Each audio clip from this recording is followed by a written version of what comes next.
का सार ये है कि एक धार्मिक कट्टरता है और ये कट्टरता किताबों में लिखी हुई है और संख्या में बदलाव एक रात में नहीं हुआ है। जनसंख्या के आंकड़ों में बदलाव एक तकनीक है, क्योंकि ऐसे लोग हैं जो 100, 200, 500 सालों तक के लिए समर्पित हैं। उन्हें फर्क नहीं पड़ता अगर उनके इरादे 500 साल बाद भी पूरे हों, वो तब भी इसके लिए काम करने को इच्छुक हैं। देश में बहुत भयानक चीजें हुई हैं, लेकिन वो सब गायब है। वो बस जा चुकी हैं, जैसे कि वो हुई ही नहीं थी। लाखों लोग जो अकाल से मरे, जो कि लाया गया था, लाखों लोग जिन्हें काट दिया गया, लाखों लोग जिन्हें जहर दे दिया गया, बहुत कुछ हुआ है। और हजारों हजार मंदिर तोड़ दिए गए, ये सब भुलाया जा चुका है, ठीक है? क्योंकि किसी ने अपनी कहानी सुनानी शुरू कर दी। यही समय है जब लोग, क्योंकि जब सामान्य लोग, जो लोग रोज केवल सड़क पर चलते हैं, जो सब्जी की दुकान पर जाते हैं, जो चाय की दुकान पर बैठते हैं, उनके घर में बंदूक होती है और कभी कभी वो जिसे अपना धार्मिक कर्तव्य या जो कुछ भी समझते हैं, वो उसे पूरा करते हैं। किसी भी एजेंसी के लिए इन सभी को पकड़ना बहुत मुश्किल है। दुनिया भर में ऐसे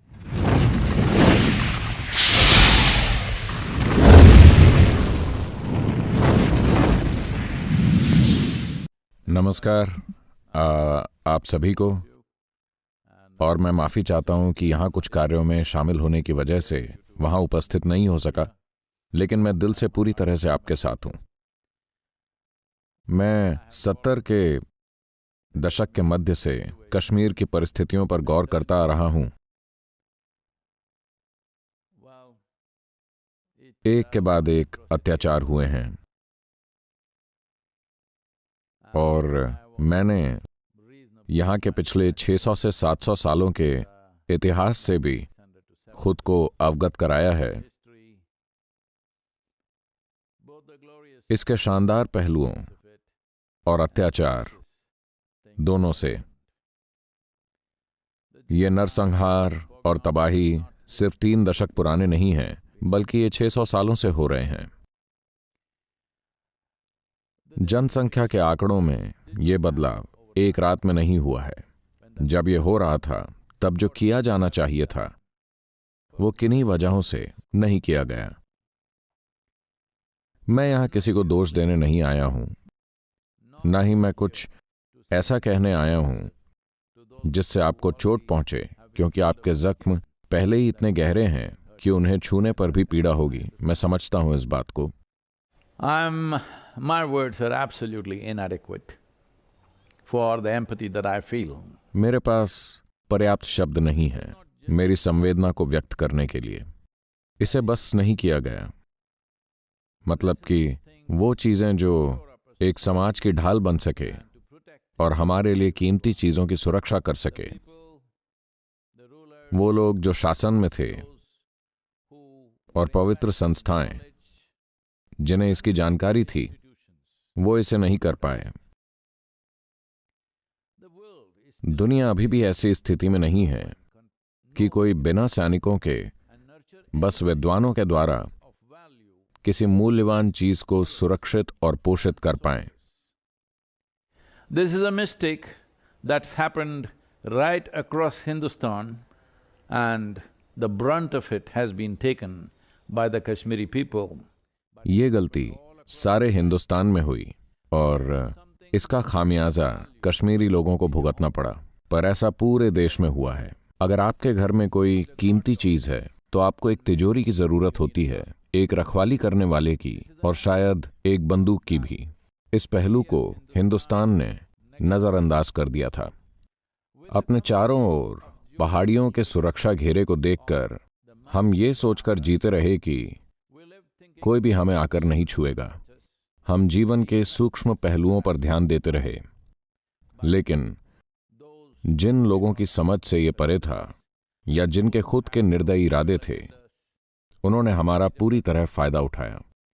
मैं कह रहा हूं कि कई तरह से ये आपका अपमान करने के लिए नहीं है। प्लीज, जो हो चुका उस पर पछताने से कोई मतलब नहीं है। अब भारत की आध्यात्मिक रीढ़ को मजबूत करना होगा, जो धार्मिक भेदों से परे और गहरे मानवतावाद के बारे में है।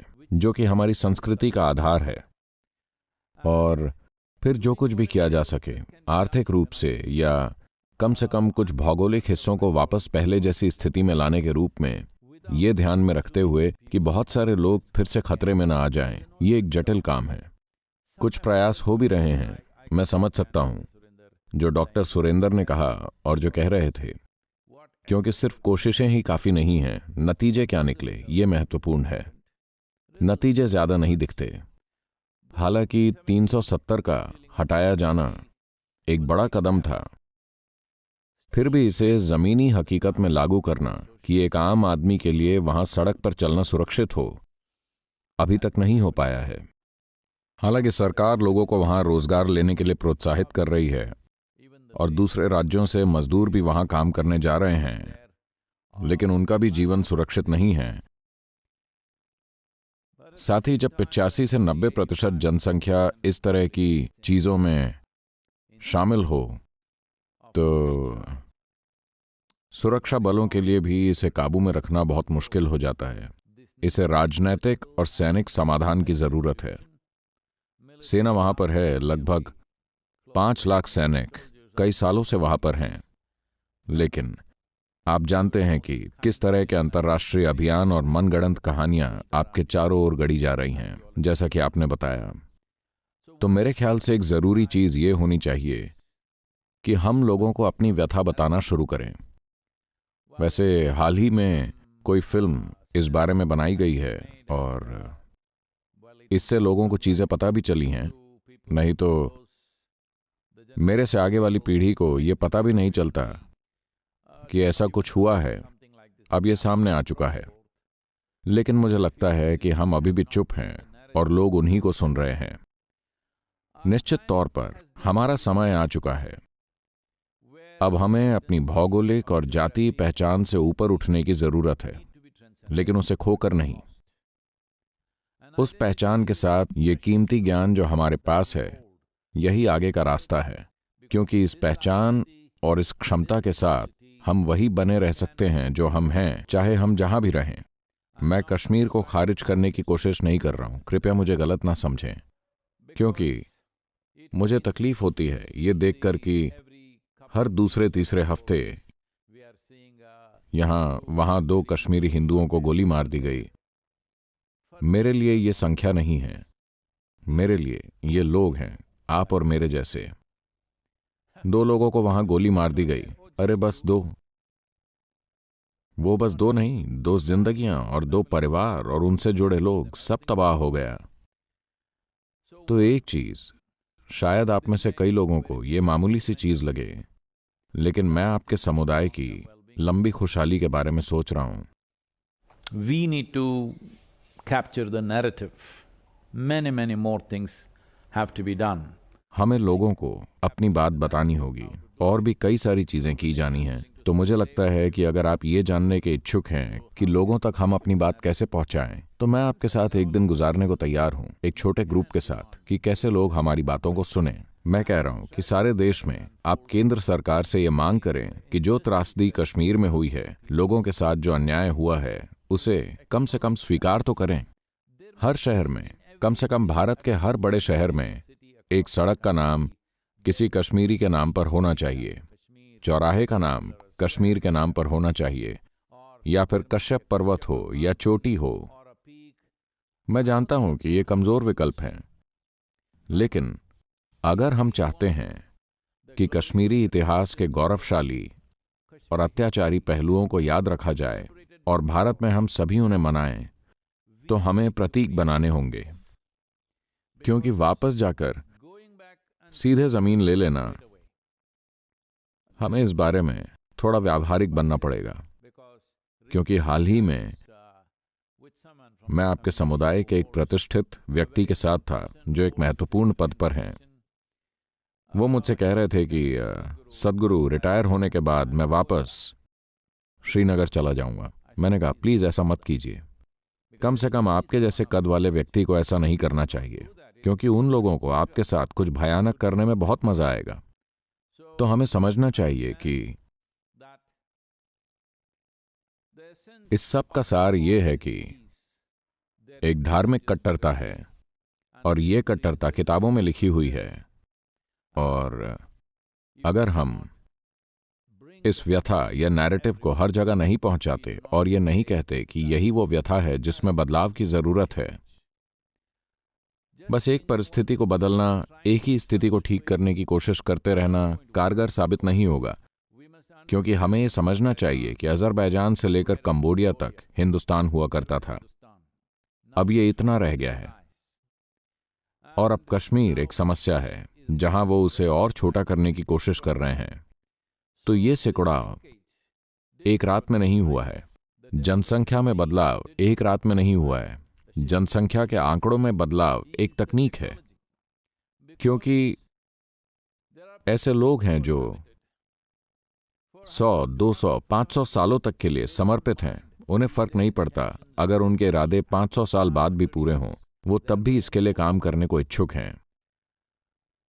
ऐसा समर्पण कई तरह की निर्दयी परिस्थितियां पैदा करता है, लेकिन आमतौर पर हमारे समुदाय यहां जी रहे लोगों के जीवन में खुशहाली लाने के लिए समर्पित हैं, उन्हें स्वर्ग भेजने के लिए नहीं।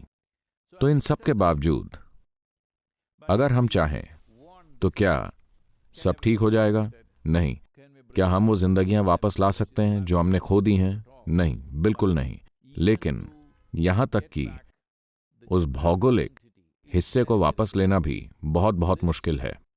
कश्मीर को एक केंद्र शासित प्रदेश बनाना मुझे लगता है कि एक सकारात्मक कदम है। सौभाग्य से सुप्रीम कोर्ट ने भी इसे एक कानून के रूप में मान्यता दे दी है। ये एक महत्वपूर्ण चीज है जिसे समझना जरूरी है कि इतिहास में हमसे कई बड़ी गलतियां हुई हैं। अगर हम किसी चीज को समय रहते नहीं करते और उसे कल पर टालने की कोशिश करते हैं तो हमारे लिए देर हो जाएगी। जो गलतियां हो चुकी हैं हम उन्हें ठीक नहीं कर सकते, लेकिन हम ये पक्का कर सकते हैं कि कैसे हमारा भविष्य बेहतर हो। हम अपने पूर्वजों के दर्द और तकलीफों में डूबकर नहीं जी सकते, लेकिन हम एक सुरक्षित और सांस्कृतिक रूप से संपन्न पहचान स्थापित कर सकते हैं।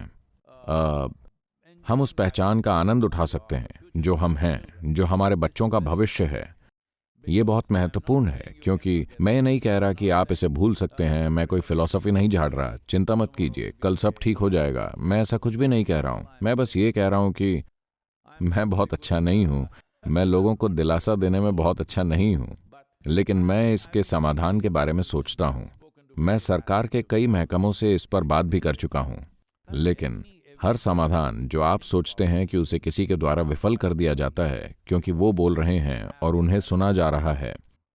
मुझे लगता है कि लोगों को अब सच्चाई पता चलनी चाहिए। मुझे पता है, मैं पहले ही कह चुका हूं कि इस पर एक फिल्म बनी है, लेकिन 1.5 से 2 घंटे या जितनी भी लंबी फिल्म हो, उसका सिनेमाघरों में लगना एक बात है, वो ठीक है। लेकिन मुझे लगता है कि आपको एड फिल्मों की तरह 10, 15 या 20 मिनट की फिल्में बनानी चाहिए, अलग अलग परिवारों की पीड़ा को उजागर करके दुनिया भर के लोगों के दिलों को पिघलाना चाहिए। ये बहुत महत्वपूर्ण है। अब हम तकनीक के उस स्तर पर आ चुके हैं जहां अपनी बात लोगों तक पहुंचाने के लिए हमें सिनेमाघरों की जरूरत नहीं है। आज हर किसी के फोन पर, हर किसी के कंप्यूटर पर इसे देखा जा सकता है। अगर आप समाधान चाहते हैं तो मेरे ख्याल से लोगों तक अपनी बात पहुंचाने पर ध्यान देना बहुत ही महत्वपूर्ण है। मैं समझता हूं आपने समय सीमा का जिक्र किया। हम में से वो लोग जिन्होंने इस पीड़ा को देखा है, जो इसके साक्षी हैं, अगले 20-25 सालों में हम शायद नहीं रहेंगे।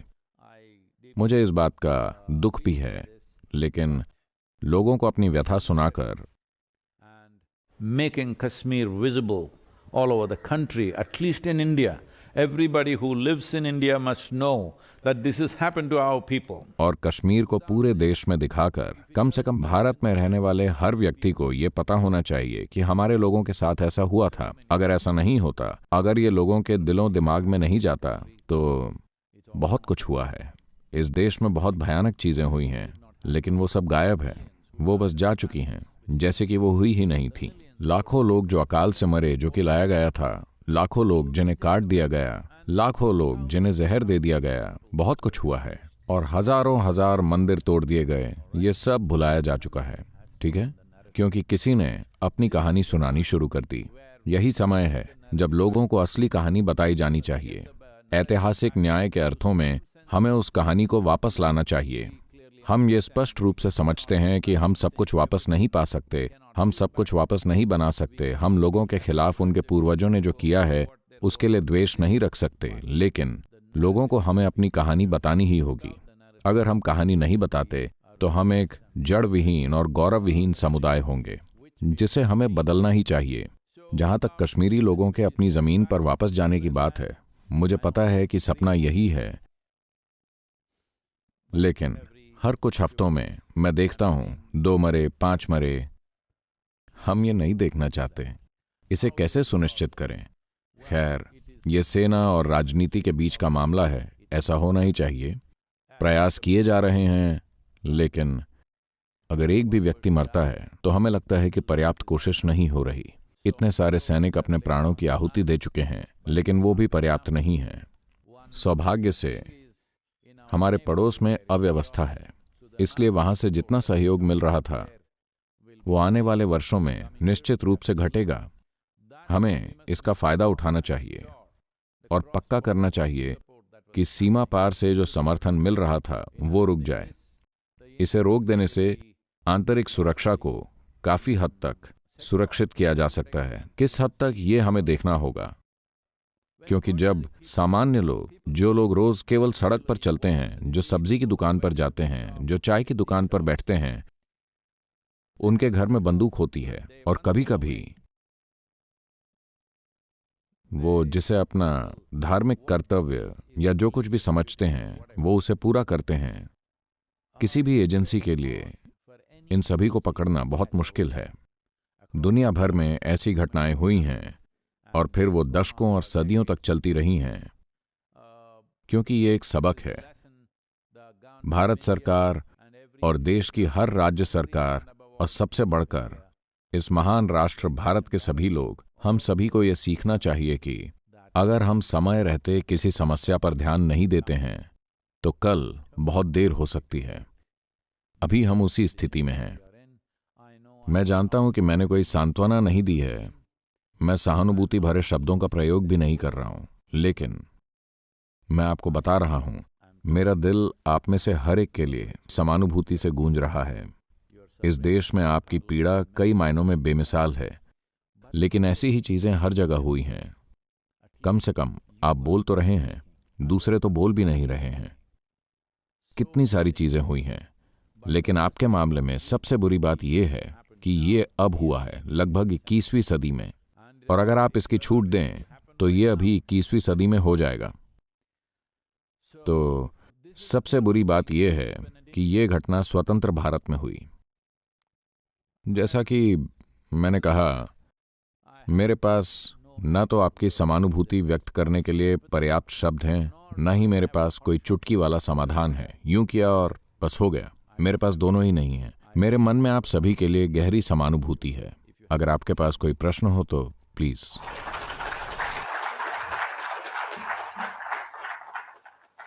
सद्गुरु, ये बातें दिल को छू लेने वाली थी। जैसा कि आपने कहा, हमें प्रतीक बनाने की ज़रूरत है, हमें बोलकर लोगों को सुनाने की ज़रूरत है। हम अतीत को ठीक नहीं कर सकते, लेकिन हम भविष्य बना सकते हैं। और आपने ये भी कहा कि इन सब में हमारा मार्गदर्शन करने के लिए आप हमारे लिए उपलब्ध रहेंगे, और हम आपसे ये सुनकर धन्य महसूस कर रहे हैं। हमें हमदर्दी नहीं चाहिए सद्गुरु, हमें समानुभूति चाहिए। हम ये बात सबके सामने रखना चाहते हैं। हम अब हमदर्दी से परे हैं। हम अच्छे से जी रहे हैं, लेकिन हम में से बहुत सारे ऐसे हैं जो अभी भी शिविरों में रह रहे हैं, अच्छे से नहीं जी रहे हैं, सड़कों पर अपने जीने के अधिकार के लिए लड़ रहे हैं। सद्गुरु, यहाँ हमारे साथ रहने और अपने विवेक से हमें समझाने के लिए आपका बहुत बहुत धन्यवाद। मैं एक शब्द कह सकता हूं? मैं एक बात बोल सकता हूं? मैं शिविरों की स्थिति के प्रति बहुत सचेत हूं। मुझे उम्मीद है कि राहुल पंडित आपके बीच हैं, और मैंने उनके लेख और चीजों को पढ़ा है। मैंने कई लोगों से बात की है, लेकिन कुछ भी नहीं हुआ। लेकिन मैं कैंप की स्थिति के बारे में बता दूं। खैर, सरकारी कामकाज आप जानते हैं कि ये कैसे होता है। भले ही उनके पास इरादे हों, लेकिन उनके पास एक ऐसी मशीनरी है जो बेहद धीमी गति से चलती है, उस गति से नहीं जो मानव कल्याण के लिए ज़रूरी है। आमतौर पर यह बहुत धीमी गति से चलती है। तो ये कहने के बाद मुझे लगता है कि आप निश्चित रूप से, क्योंकि आप में से कई कॉरपोरेट जगत में स्थापित हैं, आप किसी एक निगम की मदद ले सकते हैं, क्योंकि शिविर में बहुत ज़्यादा खर्च नहीं लगता। अगर कोई हर साल कुछ करोड़ खर्च करता है तो इसे पुनर्जीवित किया जा सकता है और इसे और अधिक ढंग से बनाया जा सकता है और मानव आवास बेहतर तरीके से हो सकता है और रोजगार और बाकी चीजें भी पैदा की जा सकती हैं। अगर आप एक निगम का चयन कर लेते हैं तो मैं भी कुछ लोगों से उनके CSR को लेकर बात कर सकता हूं, या वो इसे अपने हाथों में लेकर पुनर्जीवित कर सकते हैं। सरकारों द्वारा ऐसा करने का लगातार इंतजार करने के मुकाबले ये समाधान कहीं जल्दी हो जाएगा। सद्गुरु, हम बस इसी की मांग कर रहे हैं। हम सहानुभूति नहीं चाहते, हम चाहते हैं कि लोग हमारे साथ रहे। प्रियतोष जी आपसे एक सवाल पूछना चाहते हैं सद्गुरु। प्रणाम सद्गुरु जी। मेरे पास जो प्रश्न है वो इस बात से संबंधित है जिसके बारे में सभी जानते हैं कि हम एक जड़विहीन समुदाय हैं। हालांकि इन बीते सालों में हमने प्रगति की है और हम समृद्ध हैं। हम में से ज़्यादातर लोग समृद्ध हैं, लेकिन हमारे भीतर एक गहरी निराशा बैठी हुई है जो जाती नहीं है। सद्गुरु, क्या आप हमें आगे का मार्ग दिखा सकते हैं और क्या आप बता सकते हैं कि हम इस सदमे से कैसे उभरें? जैसा कि मैंने पहले कहा कि हमारी पहचान, क्योंकि ऐसा हर जगह हो रहा है, अगर इस तरह के अत्याचार नहीं हैं तब भी दुनिया भर के सभी समुदायों के साथ ऐसा हो रहा है। अब हमारी पहचान भूगोल से आगे बढ़ रही है और हमारी पहचान को अब हमारी संस्कृति, हमारी आध्यात्मिकता और हमारा ज्ञान जो हमारे पास है उसमें बदलने की ज़रूरत है। अगर हम ऐसा करते हैं तो इससे एक चीज़ ये हो सकती है कि सभी कश्मीरी हिंदू युवा इसमें शामिल हो सकते हैं। अगर आप शुरुआत करना चाहते हैं तो मैं आपको जगह और ज़रूरी बुनियादी ढांचा प्रदान करूंगा। अगर आप आना चाहते हैं और करना चाहते हैं, जैसे कि दक्षिण में एक दिन कश्मीर दिवस, तो हम आपको हर वो चीज़ उपलब्ध कराएंगे जिसकी आपको ज़रूरत है। आप अपना साहित्य प्रस्तुत करें, अपनी कला, संगीत, सब कुछ प्रस्तुत करें और लोगों को पता चलने दें और कहानियाँ भी सुनाएं। लेकिन कहानियाँ कश्मीरी संस्कृति की सुंदरता और शक्ति की हों, न कि केवल वहाँ हुई भयानक चीज़ों की। उसे भी बताने की ज़रूरत है, लेकिन ये महत्वपूर्ण है कि आप जो हैं लोग उसके लिए आपके साथ आएं, न कि केवल जो हुआ उसके लिए या किसी और ने आपके साथ जो किया उसके लिए। आपने अपने साथ जो किया है, जो कि महत्वपूर्ण है, ये कश्यप की भूमि है। कश्यप सप्तऋषियों में से एक थे। जैसा कि आप जानते हैं, हम आदि योगी और सप्तऋषियों का सम्मान करते हैं और दुनिया भर में उत्तरी अफ्रीका, दक्षिण अमेरिका, मध्य एशिया, दक्षिण पूर्व एशिया में सप्तऋषियों के पदचिन्हों की पहचान करने के लिए हम एक प्रयास कर रहे हैं और कुछ शोध चल रहे हैं, और निश्चित रूप से भारत में भी हम इस दिशा में प्रयास कर रहे हैं। और अगर आप ज्ञान संस्कृति को लाएंगे, अगर आप उन सबको एक बड़े उत्सव के रूप में नहीं भी ला सकते हैं, अगर आप साहित्य लाते हैं तो दक्षिण भारत में हम आपको एक आधार प्रदान करेंगे। अगर आप संगीत लाते हैं तो हम आपको आधार प्रदान करेंगे, या अगर आप सांस्कृतिक उत्सव के रूप में आते हैं तो भी बढ़िया है। लेकिन मुझे यकीन है कि शुरू करने के लिए पूरे देश में और दुनिया में भी इसी तरह की चीज़ें की जा सकती हैं। ये किया जा सकता है, लेकिन ये बहुत ज़रूरी है कि ऐसा भारत में हो कि आप खुद को प्रस्तुत करें ताकि युवा निराशा में न जाएं। युवाओं के पास कुछ करने के लिए होगा और लोगों तक अपनी बात पहुंचाने में भी इसकी अहम भूमिका होगी।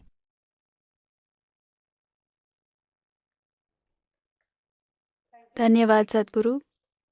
हाँ, इसी तरह के मदद की, इसी तरह के सहयोग की हमें ज़रूरत है, और हम चाहते हैं एक आध्यात्मिक गुरु होने के नाते हम आपसे व्यक्तिगत रूप से बातचीत करने और वास्तविक समाधान प्राप्त करने के लिए उत्सुक हैं, ताकि हम अपनी कश्यप भूमि पर वापस जा सके।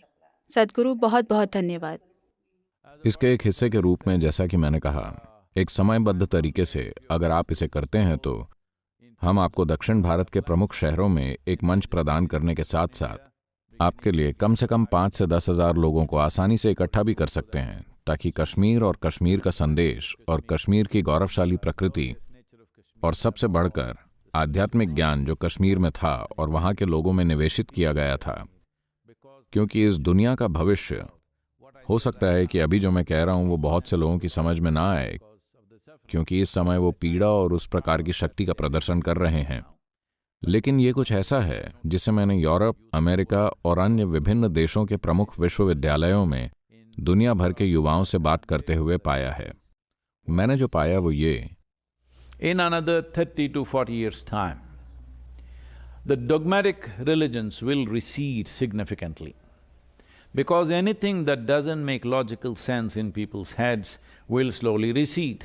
कि अगले 30 से 40 वर्षों में कट्टरपंथी बड़ी तेजी से नीचे आएंगे, क्योंकि जो कुछ भी लोगों को तार्किक नहीं लगेगा वो धीरे धीरे दूर जाता जाएगा। ऐसा होने भी लगा है। यूरोप में, पश्चिमी यूरोप में लगभग 42% लोग कहते हैं कि उनका कोई धर्म नहीं है।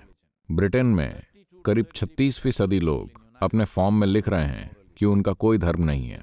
अमेरिका में 32 से 33% लोग कह रहे हैं कि उनका कोई धर्म नहीं है। ऐसा इसीलिए क्योंकि स्वर्ग से टिकट बेचकर लोगों को मैनेज करना, वो समय अब जा चुका है। जब तक कि ये तार्किक नहीं लगता, लोग किसी भी चीज से संबंध नहीं जोड़ेंगे। 25 से 30 सालों में ये संख्या बढ़कर 70 से 80% हो जाएगी। हम इसमें और तेजी ला सकते हैं। हम ये पक्का कर सकते हैं कि ऐसा अगले 10 से 15 सालों में हो जाए। मूल रूप से मैं जो काम कर रहा हूँ उसका उद्देश्य लोगों को धर्म से जिम्मेदारी की ओर ले जाना है।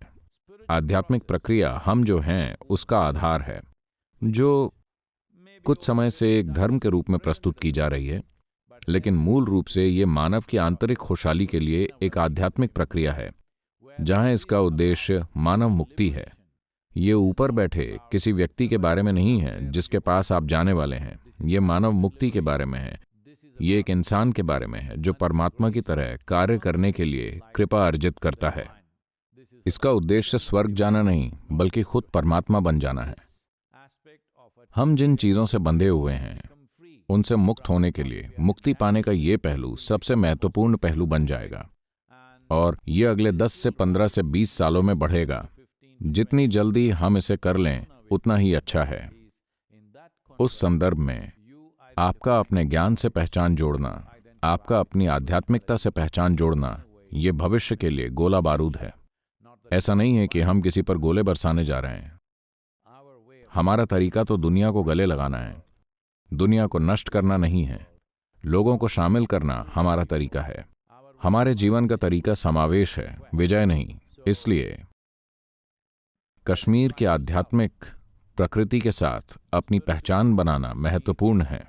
ये सरस्वती और शारदा की भूमि है। यही मूल पहचान होनी चाहिए। मुझे ये कहते हुए बहुत तकलीफ हो रही है कि पहाड़ों और घाटियों से नहीं, बल्कि उस ज्ञान से जो आपके पास है, क्योंकि वही भविष्य है। बहुत बहुत धन्यवाद।